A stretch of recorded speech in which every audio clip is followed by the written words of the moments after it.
Good evening. Start the meeting, February 24th, with the prayer. Today, as we open this session, we pray for your presence will be before us and everyone who serves in the decision process of our city. We pray for the direction which will lead our city to be strong and unified. May we continue the legacy of our founders. May we be granted this day the wisdom to make decisions which will be good for the good of the city. We also pray for your special blessing for all those who are working to transform our city to make it a better place to live and work. Amen.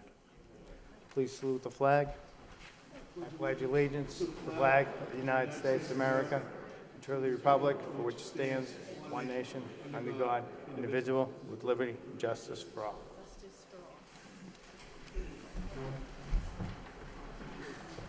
Clerk, call the roll.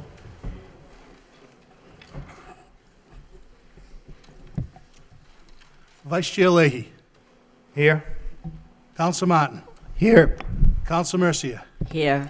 Counsel Milonazo. Here. Counsel Rourke. Here. Counsel Samaras. Here. Counsel Belanger. Here. Mayor Elliott. Counsel Kennedy. Here. 8 present. First order of business, clerk, accept the minutes for the city council meeting February 17th for acceptance. Take a motion to accept by Councilor Milonazo, seconded by Councilor Rourke. Accept and put the motions on file.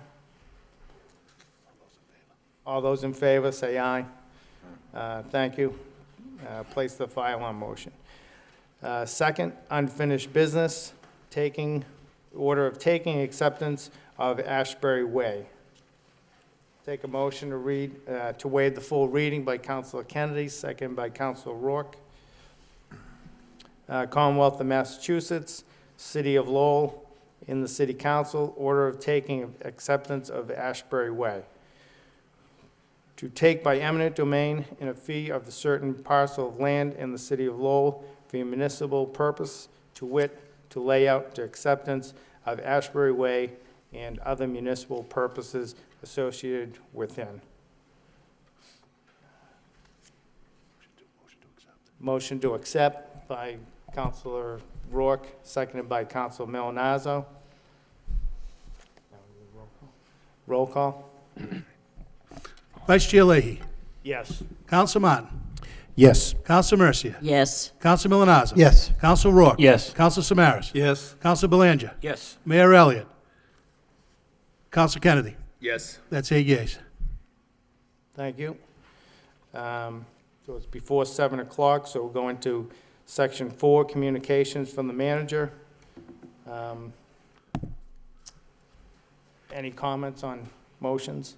Councilor Milonazo? Thank you, Mr. Vice Chair. I just want to thank the administration and specifically Superintendent Taylor for the information regarding the training account as well as the Law Enforcement Trust Fund. They gave us a report showing the income and then the expenses that have been paid since, I believe it was since July 1st of last year through January 31st, 2015. So again, I appreciate the information, and it's always good to see where the funds come from and then how they are actually spent on important items, both from the standpoint of the training that we do here at the Lowell Police Department, as well as the monies for the Law Enforcement Trust Fund. So thank you for those reports. Thank you. Anybody else? Council Rourke? Thank you, Mr. Vice Chair. Through you to Superintendent Taylor, one quick question. Good evening, Chief. With response to the LHA officer, has that person started yet? No, not yet. That person should start, the second officer should start very shortly, within, I would say, a 30-day period. Okay, great. Thank you very much. Thank you. Anybody else? So you go right. Okay, so take a motion to accept the report by Councilor Kennedy, second by Councilor Belanger. Next, we have communications. Okay, 4.2, right to communications. City manager requests approval of out-of-state travel, one for MIS and one for the library. Any comments? Yep. So moved. Okay, motion by Councilor Mercer to approve, seconded by Councilor Martin. Roll call? Vice Chair Leahy. Yes. Counsel Martin. Yes. Counsel Mercia. Yes. Counsel Milonazo. Yes. Counsel Rourke. Yes. Counsel Samaras. Yes. Counsel Belanger. Yes. Mayor Elliott. Counsel Kennedy. Yes. That's 8 yeas. Thank you. Section 5, vote to endorse the approval of the 2015 Open Space and Recreation Plan. So take a motion to waive the full reading by Councilor Kennedy, seconded by Councilor Belanger. Commonwealth of Massachusetts, City of Lowell, and City Council vote endorsing the approval of the 2015 Open Space and Recreation Plan. Take a motion to accept by Councilor Samaras, seconded by Councilor Milonazo. Any comments? Councilor Mott? Thank you, Mr. Vice Chair. Mr. Manager, I just wanted to express my appreciation. This looks like, I've seen these in the past, and it comes up for renewal every 5 years, and it does look like there's considerable thought and attention to detail given to the plan. I think the city will be well-served if we can implement a good chunk of this. So I think this is a good roadmap for the future, and I appreciate the work that went into it. Mr. Manager? Yeah, thank you very much, Council. I agree with you, and I didn't do it myself. Diane Trad, Assistant City Manager for DPD, and Giovanni, actually, you spent most time doing it. They did a terrific job, very thorough, very difficult job. Kudos to the Division of Planning and Development for the job they did on it. Thank you. Councilor Rourke? Thank you, Mr. Vice Chair. Echo Councilor Martin's comments. It's an incredible detail, the packet that was given to us. It's actually exciting going forward to see what is in place and what we put into place with the action plans over the next 5 years. So, once again, congratulations to the DPD staff. It's terrific work. Thank you. Thank you. Anybody else? So, roll call? Vice Chair Leahy. Yes. Counsel Martin. Yes. Counsel Mercia. Yes. Counsel Milonazo. Yes. Counsel Rourke. Yes. Counsel Samaras. Yes. Counsel Belanger. Yes. Mayor Elliott. Counsel Kennedy. Yes. That's 8 yeas. Thank you. Next, 5.2, vote transfer $2,249,058.58 from Chapter 17 Reserve to General Stabilization Fund. Mr. Manager? Thank you, and through you to the members. Well, it's been a long time coming. We have cured our net school spending problem that we've faced for so many years. And I'd like this Chief Financial Officer, Connor Baldwin, just to give a brief presentation on how we got here and what we plan to do with the money. Mr. Baldwin? Thank you, Mr. Vice Chair. Through you to the City Council. What we have on the screen here is the communication that we received from the Department of Elementary and Secondary Education earlier in the year, notifying the city that the FY15 requirement, the net school spending requirement of the amount of money that needs to be spent on the Lowell School District was met in FY15, and that's including the $3,729,693 carryover from prior years. So this is exciting news and falls in line with one of the city manager's major priorities of his administration. This second slide here highlights a detailed breakdown of where the costs fell for the school district. And at the bottom, you can see that the carryover is 0. So we not only met it, but slightly surpassed the requirement in fiscal year 15. And as you remember, the city manager had mentioned that the Chapter 17 reserve that was a remnant of the early 1990s when the city of Lowell was in receivership or under the Financial Control Board. Part of that was utilized in fiscal year 14 to help mitigate the net school spending deficit. And if there was any remaining deficit in fiscal 15, part of that reserve would be used to eliminate the deficit. However, because we budgeted the additional expense in the fiscal year 15 budget, that is no longer necessary. So the city manager is requesting that the council vote to transfer the funds that are remaining in the Chapter 17 account into our general stabilization fund. So the final slide here shows a history of the city's general stabilization fund. These are our liquid reserves, and you can see how they have grown exponentially over the past few years. And if this transfer is voted by the council, the amount in the general stabilization fund will be the largest amount ever for the city of Lowell.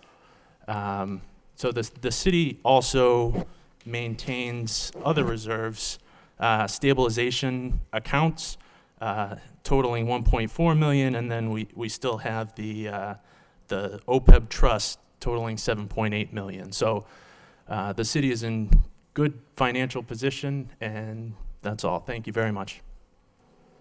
Thank you. Before I go further, I forgot to read this twice, so take a motion by Councilor Kennedy, second by Councilor Martin, to waive the full reading. Commonwealth of Massachusetts, City of Lowell, and City Council vote order transfer $2,249,058.58 dollars from Chapter 17 Reserve Fund to the General Stabilization Account. Any comments? Councilor, move approval by Councilor Kennedy, second by Councilor Martin. Councilor Martin? Thank you. Mr. Manager, just if the figures you provided at the very end, Mr. Baldwin. So the OPED amount is how much?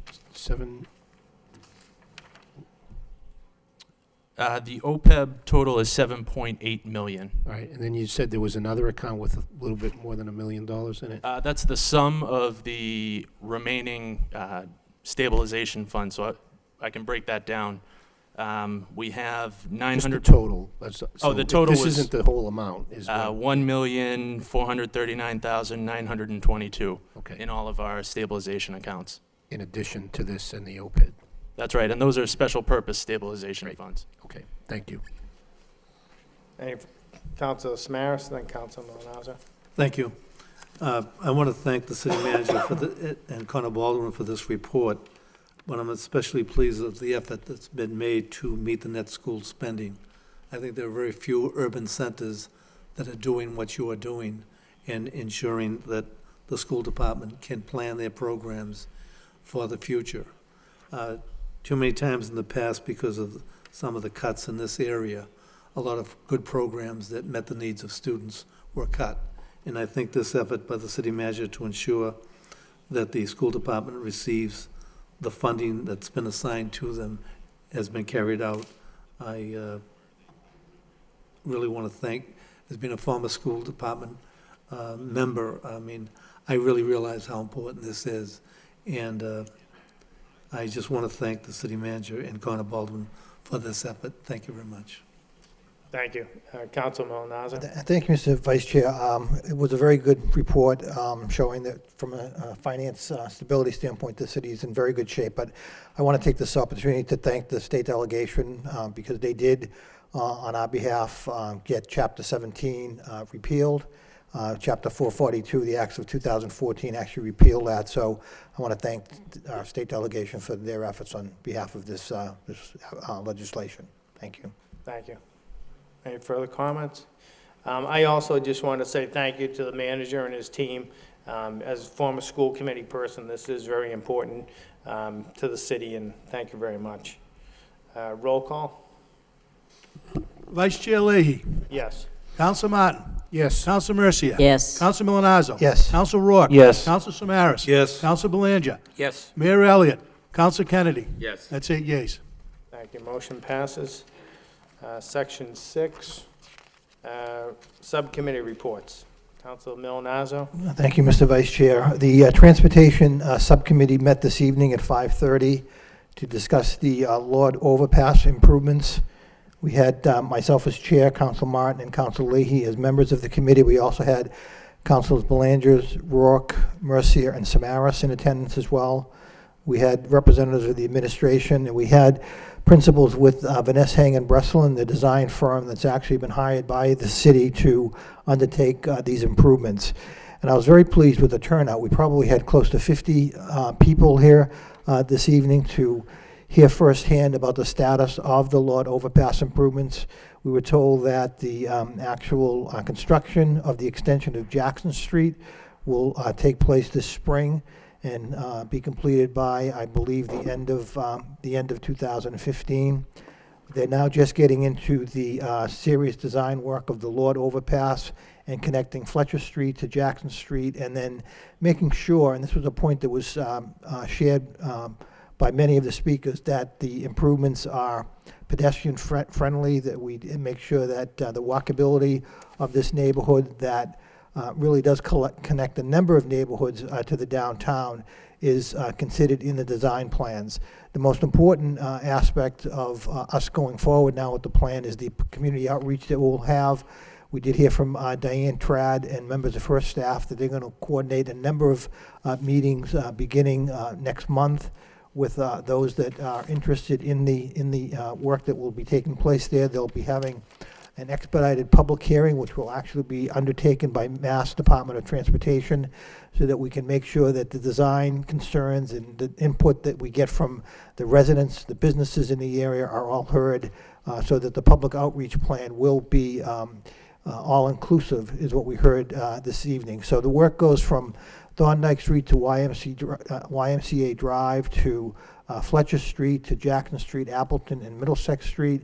And again, it is all part of the Hamilton Canal District, but as we want to connect the Lower Highlands with the downtown, the Acre with the downtown, we have a great, as Council Martin said, probably a once-in-a-lifetime opportunity to make sure that it's done correctly. It's a complicated project, and like I said, we did have close to 50 businesses and residents represented this evening.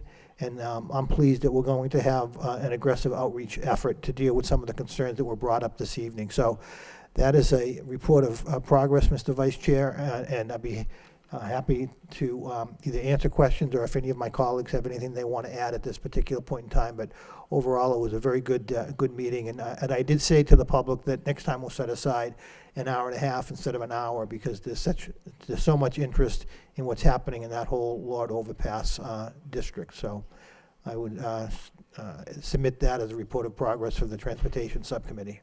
Thank you, Mr. Vice Chair. Thank you. Any comments on the report? Okay, so we'll take accept the motion as a report of progress by Councilor Milonazo, seconded by Councilor Martin. All those in favor? Thank you. Aye. 7 petitions. We have claims, 3 property. Take a motion to refer to Law Department for report and recommendation by Councilor Mercia, seconded by Councilor Rourke. Thank you.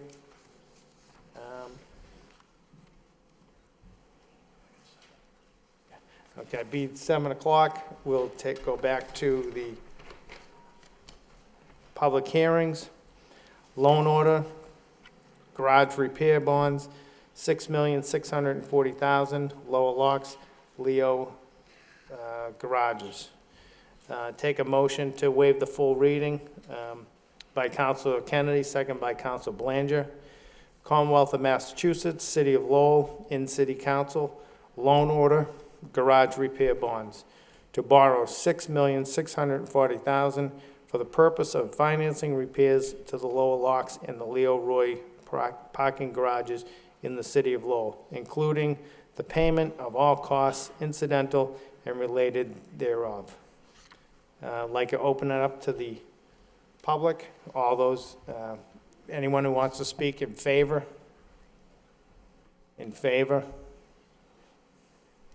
In favor? That portion is closed. Anybody who wants to speak opposed to it? In opposition? Opposition? That portion is closed. What do the members want to do? Councilor Kennedy? Yeah, I move approval, Mr. Chairman. Councilor Mercia? Thank you, Mr. Vice Mayor. I second the move of approval. I know this is a big chunk of money, but we did refer this to the Finance Subcommittee. Jim Troop spoke of all the problems that we're facing in the different garages. It's quite evident that we must maintain that which we own. We welcome people to come into our city as a destination city. The first impression they probably get is when they go through the gateways of the city and they park in a garage. What kind of a message are they going to have if it's falling apart? They probably won't ever want to come back. So we have to, there's really no doubt about it, we certainly need to repair our garages, and we'll be bonding this money, and it's something we have to do. I hate to, spend money, but in this case, it's well justified. Thank you. Thank you. Any further comments? Councilor Kennedy? Thank you. Thank you, Mr. Chairman. Through you to the manager, this will give you the authority to go and bond, but it's my understanding, and I think you mentioned before, that you were having discussions with the university about having them participate in the lower locks renovations or repairs. How is that coming along? Are you able to tell us anything about that? Yes, Sure, Mr. Manager. through you.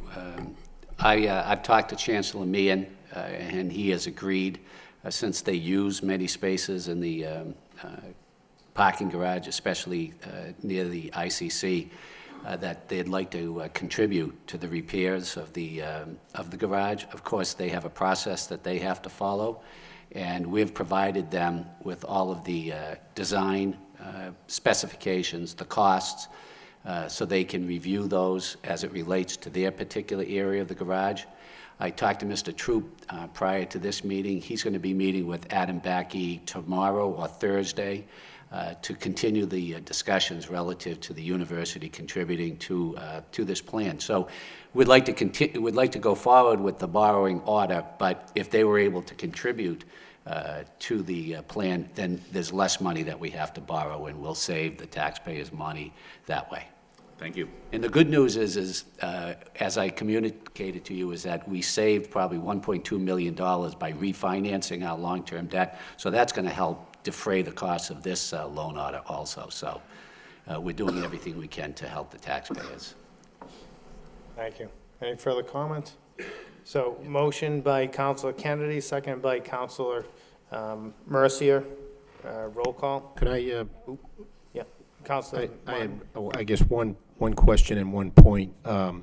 So I guess most of my questions were answered at the subcommittee, but this loan order will be repaid from the Parking Enterprise Fund, right? So the notion is that people who use the garages pay the fees, and those monies and the meter revenue too goes into that fund to keep the garages operational. And I understand that. I think that's a wise decision. My question is, and I don't have, I appreciate the projections. They are what they are. So, but the money is going to come from the fund. My question is, what do we know about the other garages? I guess I'm not going to get the names right, but there's the one near the high school and the one on John Street, Downs and Ayotte, I guess so. Are those in? Are we going to be back here a year from now, 2 years from now, Mr. Troop? Sure. Thank you. As mentioned at the subcommittee meeting, what this will do is this will allow us to really undertake an aggressive preventive maintenance schedule at the other garages. This fiscal year, we paid for a waterproofing project at the Joseph Downs garage under our normal operating budget. And that process will continue moving forward, and then we'll address the other garages on a rotating basis. So this allows us to be very aggressive and undertaking projects like that. okay, thank you. Okay. Councilor Milonazo? If I could, just while we're on garages, the sign at the early garage is broken again, so I just wanted to bring it to your attention. Thank you. So I guess we're up for roll call. Vice Chair Leahy. Yes. Counsel Martin. Yes. Counsel Mercia. Yes. Counsel Milonazo. Yes. Counsel Rourke. Yes. Counsel Samaras. Yes. Counsel Belanger. Yes. Mayor Elliott. Counsel Kennedy. Yes. That's 8 yeas. Motion passes. Section 7.2, miscellaneous. We have Bettina Romberg request permission to address the council regarding issuance of license to carry firearms in the city of Lowell. Good evening, distinguished. Sure. I just want to say, for the registered speakers, just state your name for the record and address, and we do have a 5-minute rule. Thank you. Okay, I'll try to speak quickly Yep, then. thank you. My name is Bettina Romberg. My address is 155 Mansur Street. I am a director at large for the Gun Owners Action League. I'm here to talk to you about the individuals with licenses to carry firearms who have been restricted. The restriction policy of the Lowell Police is that unless you are law enforcement, you can only carry a firearm for defense if you are a business owner or have already been the victim of a violent crime. This is a huge injustice, and I will show why. In order to be issued a license, each individual has to go through a stringent set of checks, and there are many reasons why someone could be denied a license. These individuals are all issued licenses because there is no reason to deny them a license, yet they are restricted to target and hunting or sporting. In either case, they are not allowed to carry a concealed firearm for self-defense or the defense of their loved ones. These are the only people I wish to discuss. I don't want to discuss people with FID cards, people denied licenses, or absolutely those people who carry firearms without a license, because those are criminals. This is only about restricted individuals and should not be mixed with any other groups. I am a law-abiding resident with no criminal record or charges filed against me. In fact, when I first got my license, I didn't even have a speeding violation on my record. I have had my license to carry for 5 years, and there have been no incidents. If I am trusted with the ownership of a firearm for target practice, hunting, and home defense, meaning I own handguns, why do I have to be the victim of a violent crime in order to be allowed to carry a concealed firearm to defend myself and my loved ones? I have asked this question in a prior venue and have received no response. The only reason I am restricted is because I live in the city of Lowell. If I lived somewhere else, even just walking distance from where I live in Tewksbury, I could carry a firearm for defense. This isn't just arbitrary and capricious. This is discriminatory. People in Lowell are very angry about this, as you can see. I am not the only one who has been marginalized. There are people who have moved to Lowell from cities and towns where they have lived without incident with unrestricted licenses, yet when they move to Lowell, they are restricted. Nothing about this person changes except their address. There are former law enforcement officers from other cities and towns and other states that live here. They are restricted too. I have even come across one individual who was the victim of a violent crime.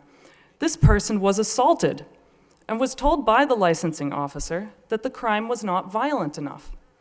Why is there a standard definition of violent crime if it can be taken flexibly? There are many more cases, but the absolute worst, in my opinion, is how veterans are treated in this city. They go overseas and they fight for this country. They fight for us. They risk their lives for us. They come back and they want to exercise a right that they fought to protect, and they are not allowed to use it. Why do we have a VFW highway in this city if that's how we honor our veterans? These are all people who have gone through stringent and strict background checks, through checks on their mental health, and are still considered ineligible. There are many reasons in Massachusetts law to deny someone a license, but all these individuals passed. There is no basis to deny them a license outright, and yet they are considered guilty before proven innocent. As I said, this is a discriminatory policy, and the City Council should exercise its responsibility to put a stop to this. Now I open the floor to questions if you may have some, and I have some information for the City Council. Okay. I think we have a few more people Okay. registered to speak, Sure. so maybe we'll go through the Sure, no roll problem. call. Thank you. Okay. All right, sure.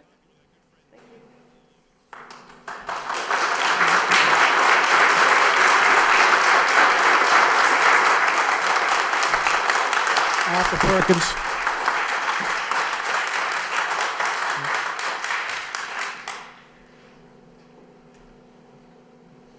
I believe you called Arthur Perkins? That's correct, sir. That's me. Good evening.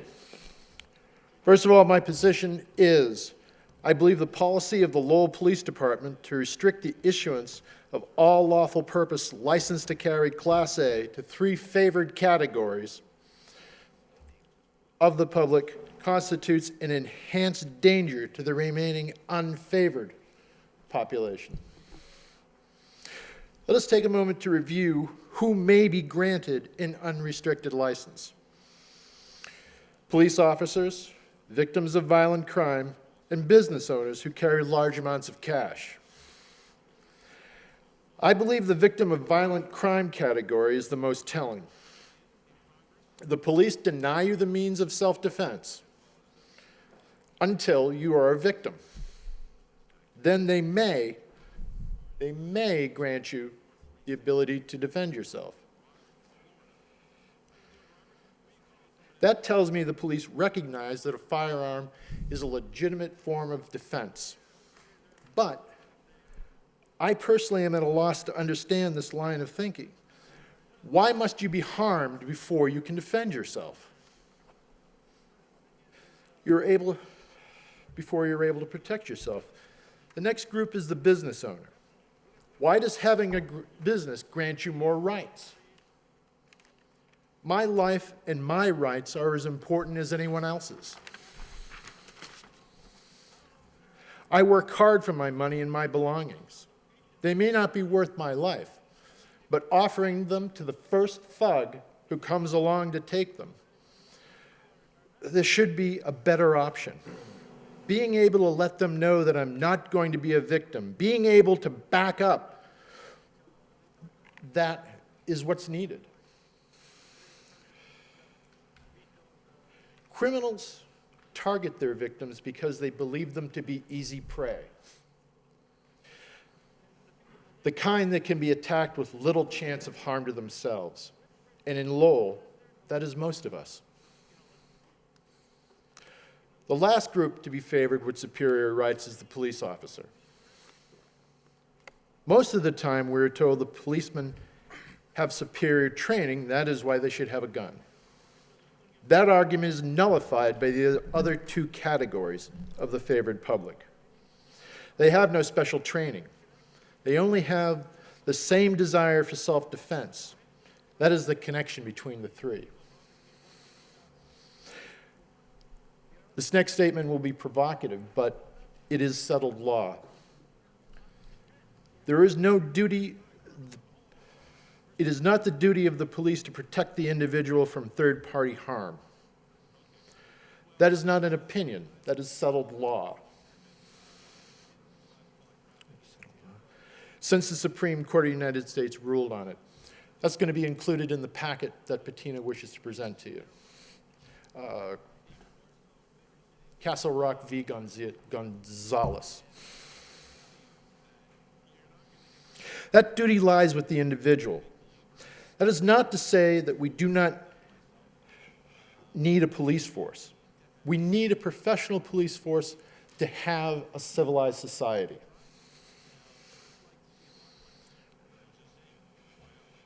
It is essential to a modern society.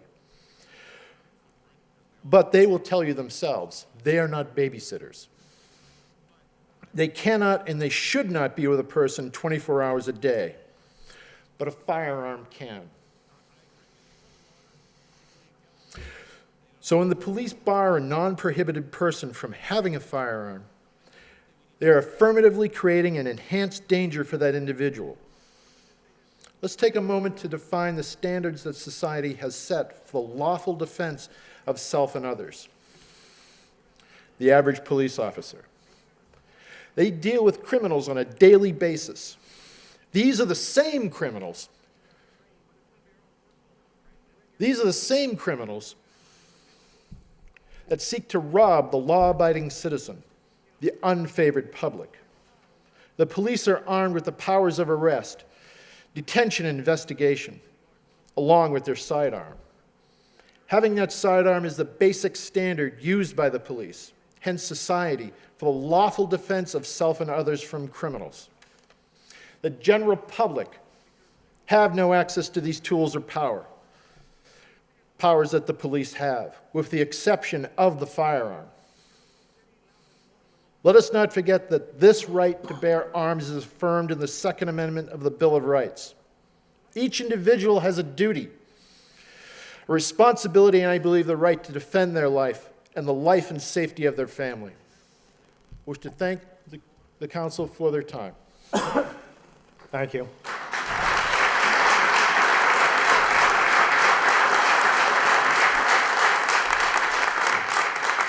Jeff Pearson. Mr. Chairman, Councilor Kennedy? just a point of order. Could we be sure to get the name and address of the speakers as they come to the microphone? Yeah, they are all registered, but we will. Thank you. Thank you. My name is Jeff Pearson. I'm a resident of Lowell. I live at 3 Washington Parkway. In October of 2011, I visited the Lowell Police Department to renew my permit for the first time. At this point, I was hoping to have any restrictions on my permit removed. During that conversation with the licensing officer, I requested to speak to the chief of police after she changed my reason for carrying a firearm from all lawful purposes to sporting. I was denied. I was told that I could appeal and that likely that appeal would be overruled. She further went on to tell me that her 2 children work in a retail store, and she did not want someone like me to walk into their place of business with a concealed weapon.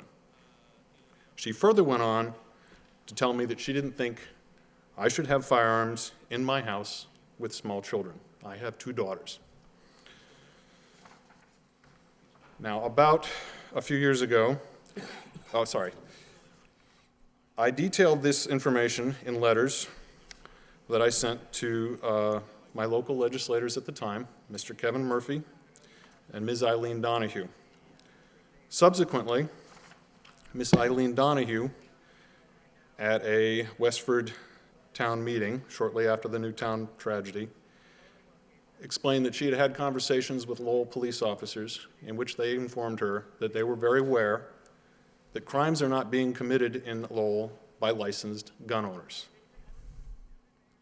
And about a year ago, after comments to the Lowell Sun by numerous readers, the Sun started reporting full charges that were being levied against criminals who are committing crimes in the city with firearms.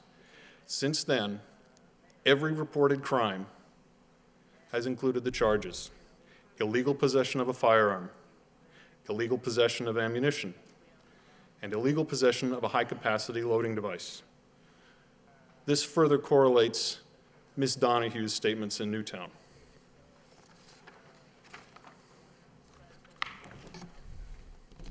I would like to thank the council for the opportunity to speak. Thank you.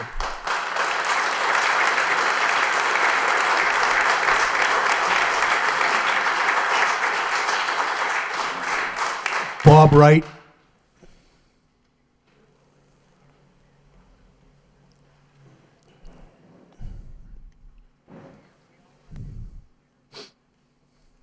Good evening. My name is Robert Wright, 80 Topman Road. I've been a licensed gun owner since the age of 16. I belong to a sportsman's club, and I'm going to be 65 years old. What do I do? Become a victim of violent crime to protect myself?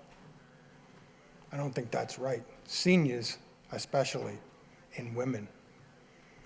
It's got to change. It really has to change. It's not right that we can't protect ourselves.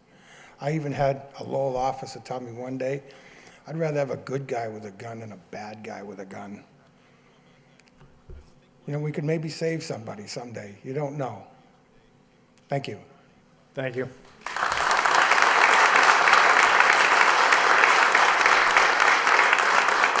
Raymond Noel.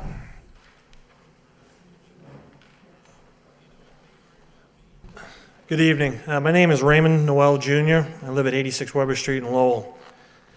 I was born and raised in Lowell, and I'm proud to call it my home. A little bit about myself. I'm an Army veteran who served in the Gulf War in 90 to 91. The rest of my military time was spent serving as a military police officer at different locations. I have 3 children who all attend or have attended Lowell schools. I'm a homeowner in the Highlands for the last 16 years. I give back to the community. I've been a baseball coach, Pop Warner board member, baseball, softball umpire, cook and fundraiser for Lowell High football, as well as cooking at some of the games. I'm currently finishing up my 2nd year as president of the Friends of Lowell High, which is the parent group at the high school. I'm here tonight because I feel there's a great injustice being done to law-abiding citizens of Lowell by having restrictions put on gun owners in this city. Last month, I took my gun owner's course, and just today submitted my application and paperwork to the Lowell Police Department. I'm sure in time I will receive my LTC, but I found out that it will come with restrictions. I cannot carry a concealed handgun on my person because I am a Lowell resident. I have friends in surrounding towns that get the same license and they can carry concealed. I've been told this is the policy in Lowell regardless of who you are, unless you're a business owner or been the victim of a violent crime. I'm here to show my support for GOAL, Gun Owners Action League, and hoping someday the policy will be changed and all law-abiding citizens will be able to exercise their Second Amendment rights. Thank you for your time. Thank you.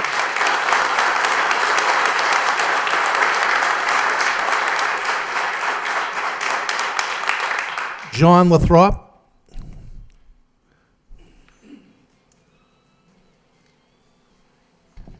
Good evening. My name is John Lathrop. I live on 56 Waverly Avenue between Shed Park and Fort Hill Park. It's a great area. I served 30 years in the Navy. I went in 1975. When I retired in 2005, I moved to Lowell. In 2011, I applied for a license to carry and was given a restricted license, even though I'd been in Lowell for 6 years at that time. Administratively, 30 years in the military, I went through all the standard training, all the handgun training, all the training you would expect. It was annual. There were annual refreshers. I shot recreationally with teams at NAS Miramar, which some of you know from the movie Top Gun as Fighter Town. I flew fighters. I have 2,800 hours in F-14s. I carried weapons that would reach out 100 miles and destroy things a lot bigger than a paper target. I was trusted to do that. I have security clearances as high as you can imagine. And that gives you an idea of the quality of the individual. None of that mattered when I applied for my license to carry. I was told, point blank, it didn't matter, it wouldn't be approved. If you look on my uniform, you'll see there are expert ribbons for both pistol and rifle. And I've been married to the same person for 40 years. I think, if not all the other things in my background, it indicates the mental stability involved. If I cannot qualify for a carry concealed weapon permit, who can? And the answer, of course, is pretty much nobody in Lowell. And so I'd like the council to address that. I'd like to see that changed. And thank you very much for your time. Thank you.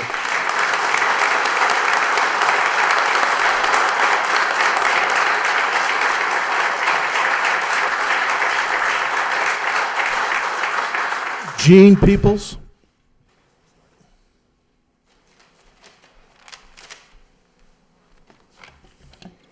Hello, my name is Jean Peoples. I'm a resident of Lowell at 40 Burgess Street. My license to carry a firearm has restrictions of target and hunting, but I don't have a criminal record. I'm a college graduate, I'm a homeowner, I'm drug-free, and I don't consume alcohol.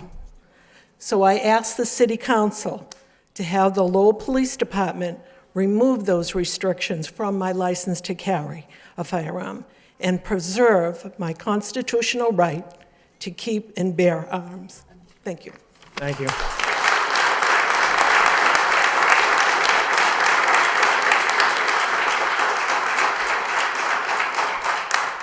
Greg Ortiz.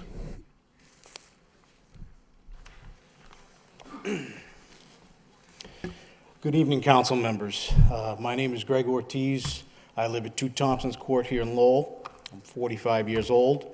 I've been a Lowell resident for 20 years and a homeowner for the last 8.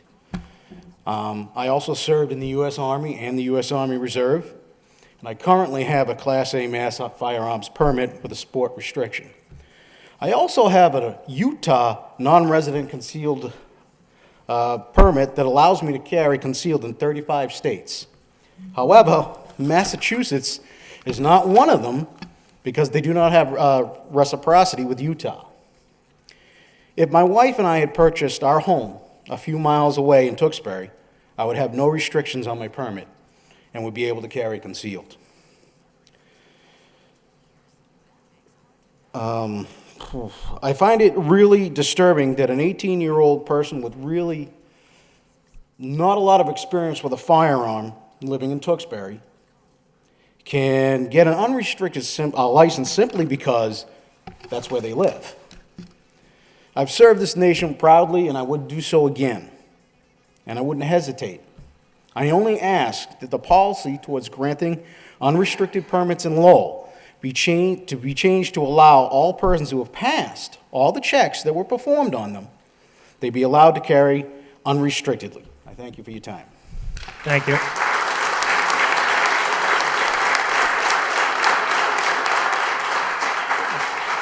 No more registered speakers.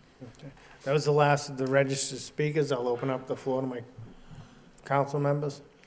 Any comments? Council Belanger? Thank you, Mr. Vice Chair. Well, very unique topic here this evening, and a lot of spirited speakers, and thank you all for coming out. It was quite an education, quite frankly. But looking at this and seeing the criteria to hold the firearms, and you know, saying to myself that I could potentially qualify to bear a concealed weapon. So I think I could add something to this. You know, I've been a businessman in the city almost 15 years. I carry cash almost on a daily basis, in some cases 2-3 blocks. And I will say, speaking for myself, that there has not been one instance where I have felt unsafe, where I needed to carry a firearm, not one.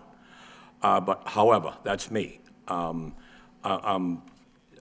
not the biggest man in the world, but I'm 6 feet tall, and I look people in the eye when I walk by them. So there's a little street smarts that you need to apply when you're carrying cash. But nonetheless, this is a right here that's very sensitive to some people. Although I feel guns are an ultimate last resort, but that's me. These gun owners here, potential wannabe gun owners, I should say, are the good people.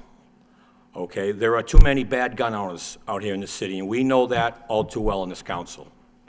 Okay, and I feel this criteria may be a tad bit unbalanced.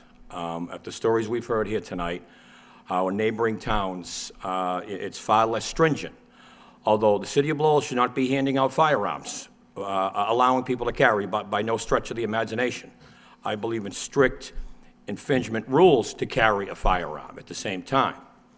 But nonetheless, it's their right to bear if they choose to do so. I again feel it's an ultimate last resort, but I think their right should be protected here in the city. And this ordinance criteria should be looked at by this administration and this council. These are the good people. It is in strictly self-defense mode. and this council shouldn't infringe on that right. So I would like this to be investigated. Thank you, Mr. Vice Mayor.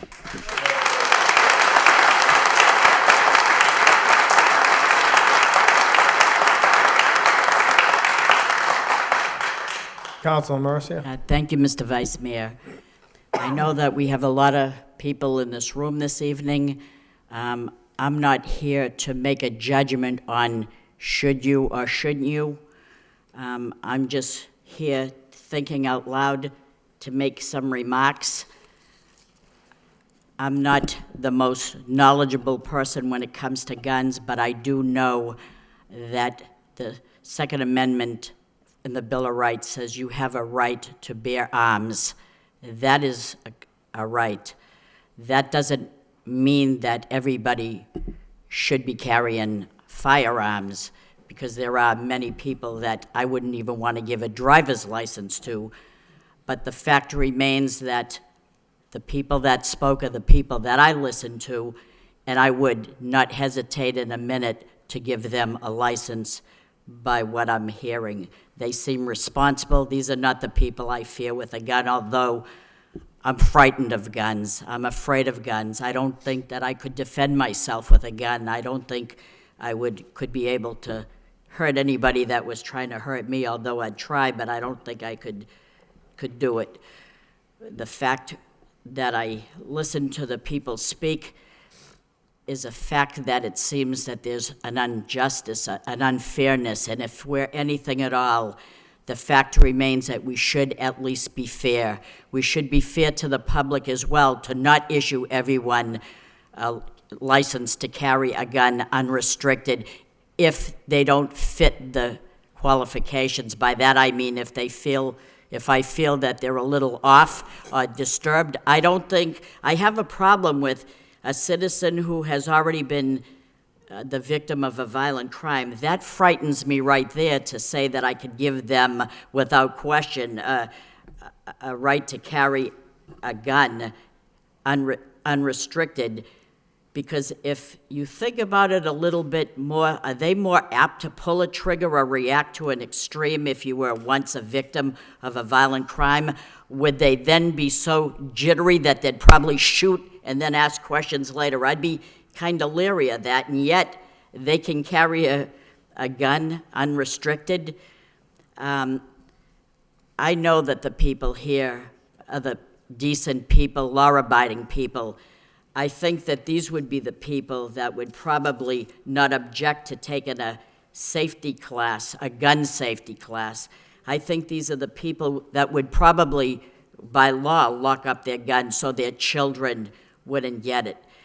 But I'm hearing one side now, so I'm not making a judgment, but I'd be willing to look into it like Councilor Belanger.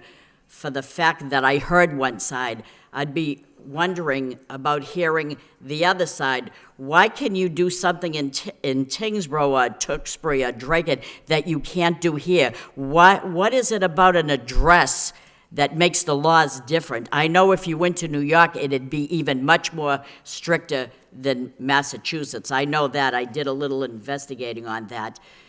I would be willing to study this a bit further to see. I'm not the police chief. I can't speak for the police chief, but before I make a determination, I want to hear the other side. I want to be fair and hear, why can't we be fair? What is the restriction here? Why do you feel that they can? Now, if you get an unrestricted license to carry a firearm to go to target practice, you have to separate that gun from your body until you get to the range. This is what I'm understanding. So that if you have a gun and you go into the range in Chelmsford, let's say, if you stop along to Cumberland Farms or 7-Eleven to get some milk, you cannot have that gun in your possession. And then I'm thinking, there are people that are doing that. And who's monitoring that? But I think you are the people that would abide by the law. I'm not saying I support it or I don't. What I'm saying is there's a lot of questions that leave doubt here to me about fairness. I don't think things are fair. but I'd be willing to hear the other side. I would like to refer this to the chief as well to get an opinion as to what his point of view is. I know we would probably, I'd be happier if there were no guns at all, and I don't think the thief is going to come into your house and steal your gun. I think you'd be having it locked under key for protection. But yet, I want, it's not about need to me. You need to have it. It's about, are you fit to have it? Are you fit? That is the thing that weighs heavily on my decision, but I'll leave it at that and say, show me the other side and then let me weigh both options, because if I'm nothing at all, I like to at least be fair. If I can do something, I shouldn't be able to get away with it. You should be able to do it too. And if you can do it, I should be able to do it. That's what society is all about. I never said life was fair, because life is not fair, but we try to make it as fair as possible. That's all I have to say on this issue. Thank you. Thank you. Councilor Milonazo? Thank you, Mr. Vice Chair. If Councilor Mercia put that in the form of a motion, I'd be happy to second that, to refer this, as I understand it, a policy and not an ordinance, but to refer the policy back to the administration to get additional information from Superintendent Taylor, as well as anyone who's interested in the topic. So I wanna that's a thank- motion by motion, Councilor yes. Mercer, second by Councilor Milonazo. And to finish up, I just want to make sure that the council is given the information that Ms. Romberg has brought with her this evening, so that we can take that and study it and really become more knowledgeable on the topic. So again, I would like to thank all the speakers for their input, and it's something that the city will review. Thank you. Councilor Samaras? Thank you. As Councilor Mercier stated, Councilor Belanger and Councilor Milonazo, this actually is a very important subject. This is a much discussed subject nationally. And yes, people have a constitutional right to bear arms, and I would defend the right of the Constitution. But at the same time, we have issues of school shootings. This is a much discussed subject, and people are concerned. And at this point, I'm not really ready to make any type of judgment. On one hand, as a citizen, I respect the constitutional rights of everyone, and we have to, if we're going to be a country that's going to be fair and successful. But at the same time, I'm concerned about some of the issues that have happened nationally. And as a former educator, what has happened in the schools has always has bothered me.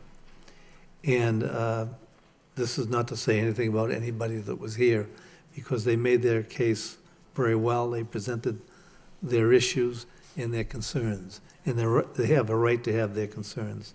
But I think this is a subject that we really have to get input from the chief. We have to get the information that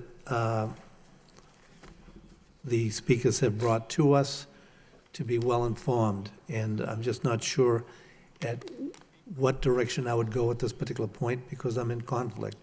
I'm in conflict with their rights versus some of the issues that have happened nationally that we all know about. And these are not the people that caused those problems, but those problems do exist. And I think as a society, we have to look at these issues and study them well. But we have to come up with an answer. And, you know, I am concerned with the policy that we have here, and it's not a policy elsewhere. I mean, maybe we're right, maybe we're wrong, I'm not sure, but we need more information. So I will support that motion to study this further. And as Councilor Milonazo stated, to get all the information we possibly can have to discuss this issue in a correct manner and be able to give a decision that would be fair to everyone. Thank you. Thank you. Any further comments? So the motion is made by Councilor Mercia, second by Councilor Milonazo. All those in favor? Ayes have it. I'd just like to thank everybody for coming down tonight and thank the speakers. Thank you. Next, we have Section 8, City Council motions. Does he need a second to withdraw? Councilor Belanger? Yes, yes, Mr. Vice Mayor, I'm going to be withdrawing that motion this evening. Thank you very much. Nice to see you.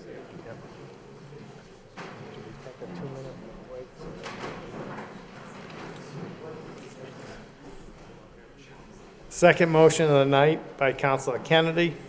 Request city manager petition governor and state delegation to take necessary steps to provide financial relief to municipalities for the February 8th and 9th snowstorm. Seconded by Councilor Milonazo. Councilor Kennedy? Thank you, Mr. Chairman. I filed this motion just a little over a week ago when you might recall that the last time we discussed snow removal in the city, I was under the impression that because the governor had declared a state of emergency for the storm of February 8th and 9th, that the city would be eligible for reimbursement or for some relief from that storm. But evidently, that storm did not meet the criteria. And so we're not eligible for that. And so I think to date, we're only eligible for about $450,000 or thereabouts.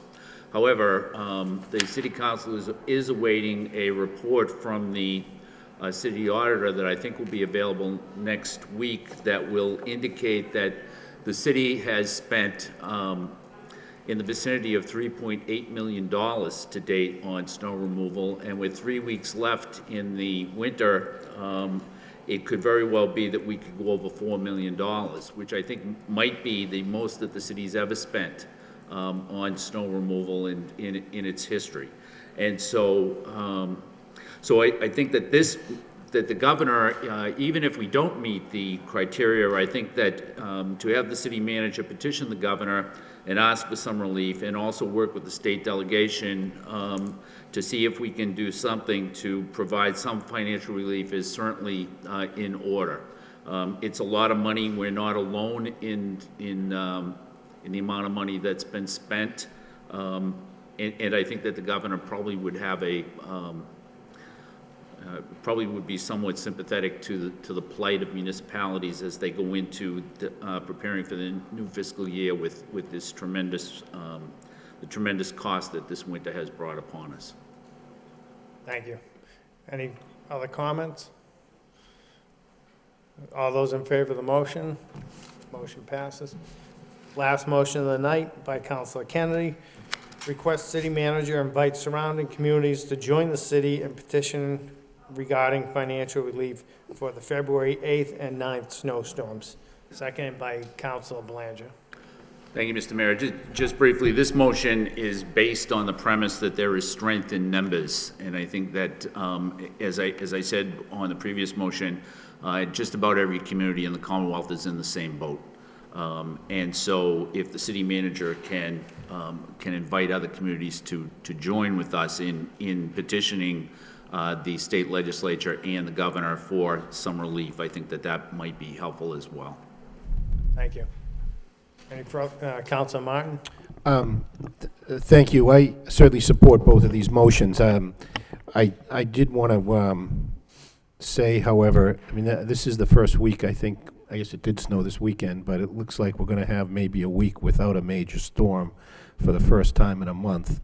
And I know our DPW crews and private contractors have been, in many cases, working around the clock. I mean, we are spending a lot of money, but, you know, the work needs to be done, and these people are doing it. And in the past, I've gone out to the DPW barn. I know most all of us have at one point or another, but oftentimes you do that in a storm, you're violating, you know, advice to stay away or stay off the roads, and you're in the way. So it's been some time since I've been there, but I think everybody agrees that that the City of Lowell DPW has done itself proud throughout this past month. So I, for one, am very appreciative. I know others are too, but I thought it was time that we said that publicly. I know, Mr. Manager, you've said that in the past, but it's kept on snowing, and so I think we need to say it again. So there's been a lot of good work done by a lot of people over the course of the last month, and I think the residents are well aware and appreciative of that, and so are we. Thank you. Council Belanger? Thank you, Mr. Vice Mayor. I certainly support the motions, and I certainly concur with Councilor Martin's comments that the job that's been done has been outstanding. Mr. Manager, I know you take time to go down to city barns and say thank you to these folks, and I'm sure it goes a long way because they just don't give up. They're doing tremendous. But through you, Mr. Vice Mayor, to the manager, is the Vermont National Guard, that they're no longer in the city, are they? No, they spent 2 days here, but Okay. no, they're no longer in the city. I think we're at the point now, we cleaned most of downtown last night. Yes. But like you said, Council Martin, the workers were just too tired to go out tonight to do it and work again through the night, so we let them take the night off, and then we're going to finish the work up tomorrow. But we feel right now our own workforce can do the rest of the job, and the National Guard was great, but we can do it with our own workforce. Okay, well, thank you, Mr. Manager. To finish off, on top of giving our own crews a big thank you, could you send a nice letter to the Vermont National Guard thanking them for their service, how appreciated it was and helpful to our citizens? That would be great. Thank you very much. Thank you. Any further comments? And maybe that's a good idea, Council Belanger, just the manager could thank the city employees for the council too, for all the work they've done. Take a motion to adjourn by Council Belanger, second by Council Kennedy. Motion adjourned.